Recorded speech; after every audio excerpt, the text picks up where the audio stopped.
4-cü bölüm.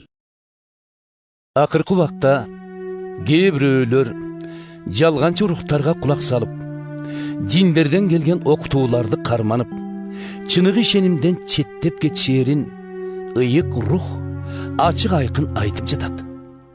Мындай окутууларды абийирин жеген 200 калпычылар таратышат. Бул митаамдар үйлөнүүгө жана тамактын белгилүү түрлөрүн жешке болбойт деп үйрөтүшөт. Бирок ал тамактарды да Кудай жараткан.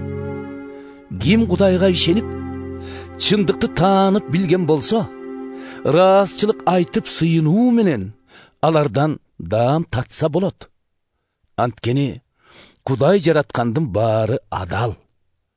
Ошондуктан алардын эч биринен баш тартпай, бардыгын ырасчылык билдирүү менен кабыл алган абзел.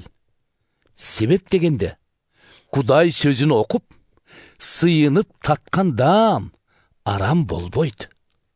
Айткан акыл насаатымды калган боордошторуңа айтып, бекем ишеним берүүчү жана өзүң жолдоп жүргөн чындыкты окутуучу сөз сенин рухий азыгың болсун.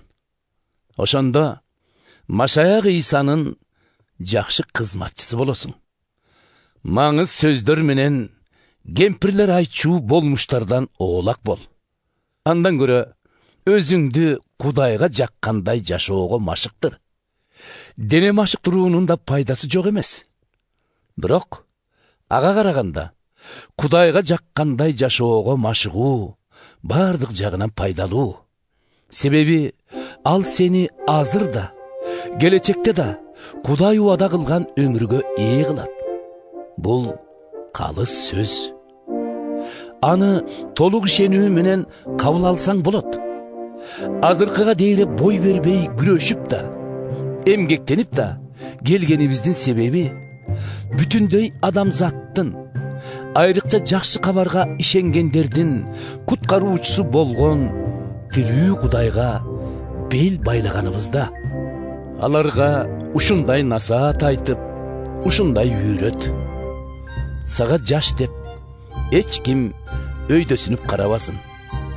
Өзүң болсо башкаларга сүйлөгөн сөзүң жана жүрүм турумуң менен сүйүүң, ишенимиң, кынтыксыз жашооң менен үлгү бол.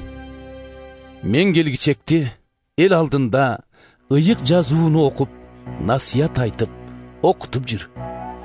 Пайгамбарчылык сөз айтылып, жийин жетекчилери үстүңө колдорун койгондогу алган рухий касиетиңди барктай бил. Жогоруда айтылгандарды иш жүзүндө колдонуп, өзүңдү аларга арна.